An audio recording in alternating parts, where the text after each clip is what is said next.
So let's get right to it. Why do people really say no?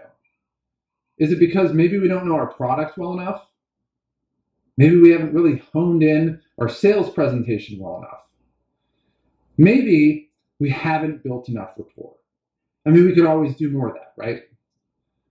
Maybe we need to overcome an objection that they've given us that we just have a hard time overcoming. Or maybe we just don't follow up enough. Maybe they're expecting us to call 15, 16, 18 times. Well, as you all know, none of that is true.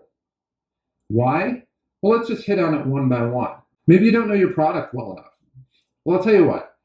By the time you're making your first sales appointment, you probably know your product 30 times better than the person you're talking to. And that's at the point when you know the least about your product. I mean, if you spent 3, 6, 12 months in your industry or working for your company, you're going to know your product about 1,000% better than the person you're talking to. So that's definitely not the case.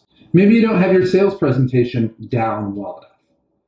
Well, that's a bunch of garbage. Anybody that tells you that just has no idea what they're talking about. And what do? They decide to blame you for not having the results that you're supposed to have, instead of blaming themselves when they're the ones telling you all the things you're supposed to do. And then when you do them, they tell you, oh, you just don't have your presentation down well enough. That is a total bunch of garbage. Maybe you haven't built enough rapport. Oh, come on. Like, what are you supposed to do? Lay it on thicker, and somebody's going to automatically think because you're being even more extreme and you're wanting to be friends with them, even though they're probably not doing much on their end to want to build a relationship with you, that all of a sudden more is better. That's like telling an alcoholic by the time he's absolutely sloppy drunk, just drink about 3 more bottles and you'll feel better. I mean, there's no way that's true. And you know that. Some people tell you, well, you need to be better at overcoming objections. And I don't even want to go into that because that's the core of what we're talking about here. The point is, if somebody's telling you no, no amount of harassing them directly in response to their no is going to make them go, oh, of course, yeah, now I'll buy from you, because you're even more in my face trying to tell me that I'm wrong. That's just not going to happen, and you know that. It's really simple. Why do people really say no to you? They don't trust us. I mean, how many times have you met somebody that you just inherently don't trust, and a half hour later, you're walking away with a contract in your hand because you gladly bought from them? That never happens. It never, ever happens. Every time that you're talking to somebody and they give you some really pathetic excuse and you walk away empty-handed, it's not because you did anything wrong. It's because they don't trust you. And the reason is you're reminding them of all these other people that they absolutely don't trust and they're never going to buy from. And you're just mimicking them. In their eyes, you're no different than any of these other untrustworthy people. And why would they ever buy off of somebody like that? You know, when I'm watching a game, a lot of times I'm not necessarily looking for somebody to root for. I'm trying to look for somebody to root against. And it gives me a rooting interest. I don't know why that is. You'd think I wouldn't care, or if the team that I didn't like was on TV, I'm just not going to watch them. But I'll turn it on because I want to see them lose. But that's how people are. They're oppositional by nature. And when it comes to sales, it's the same thing. If you're telling somebody that you have this amazing product, it's the best value, you have the best customer service, the highest quality product, your company is amazing, and you're always there, what do you think they're going to think? They're going to think all of it's a bunch of crap because they realize that the minute that they ink that deal, you get paid. And then they're left holding the bag. And so they're automatically not going to want to do it.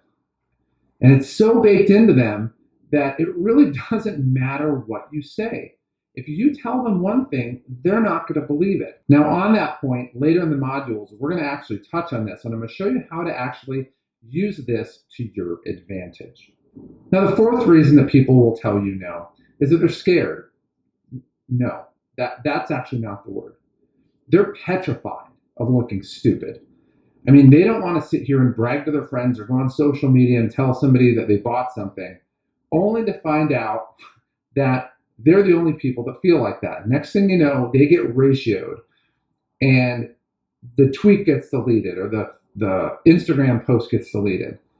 They don't want to look stupid because there's no going back from that one. There's no return policy on looking stupid. And they're going to do whatever they can to avoid that.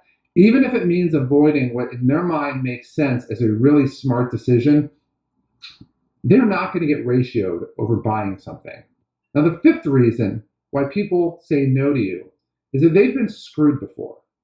They've met some person that said all the right things and they didn't really think about it and it sounded great and they were just feeling a little insecure at the time and this just made them feel good. They bought from this guy or bought from this girl and the salesperson did all the buttoning up they're supposed to do, and next thing you know, they realize that they got screwed. And it could be a car, it could be something off eBay. That's the whole reason that PayPal is in existence, because it's really designed to cover your butt, because you might buy something from eBay and get screwed, and now you at least have a way to get your money back. But people have been screwed before, and they have that scar on their soul, and they do not want to let that happen again. And as a result, guess what?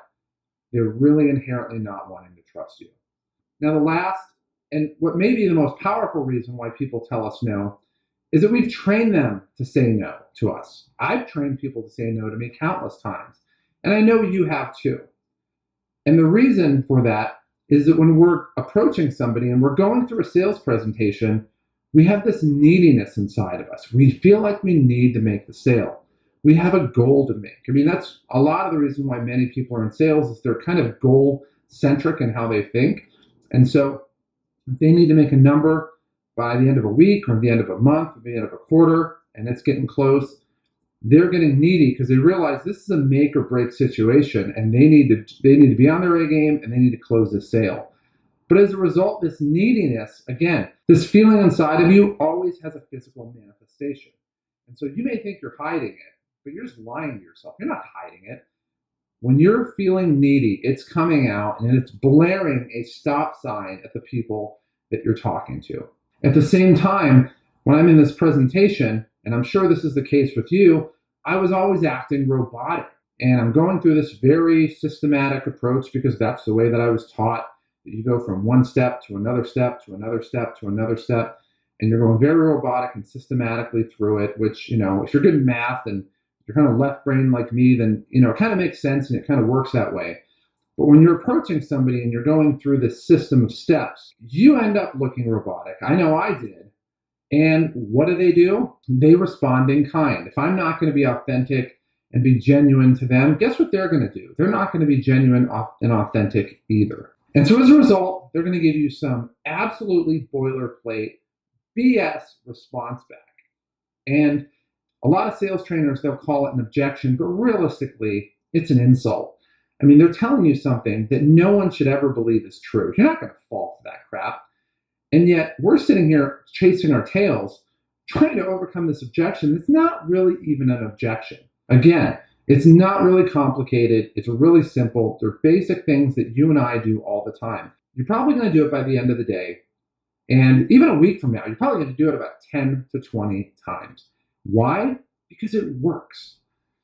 It works. This is something that we've trained them to do it, and they know that if they employ these methods, it's going to work every single time. So to this point, we spent all this time deconstructing the reality of why people tell us no and really what the field looks like. In the next module, we're going to flip all this on its head, and I'm going to show you how to get people to actually start reaching out to you to initiate business.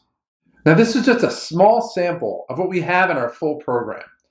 If you want to change the results you're having, you want to get rid of the struggle, and you want to actually have sales be easy, where people naturally are signing up with you all the time, and you're not really even putting in much effort, it's time to make that change in your life right now. Go ahead and click on the button below and get started in our full program. And when you do click on that button, you're going to get a full description of what we get the program.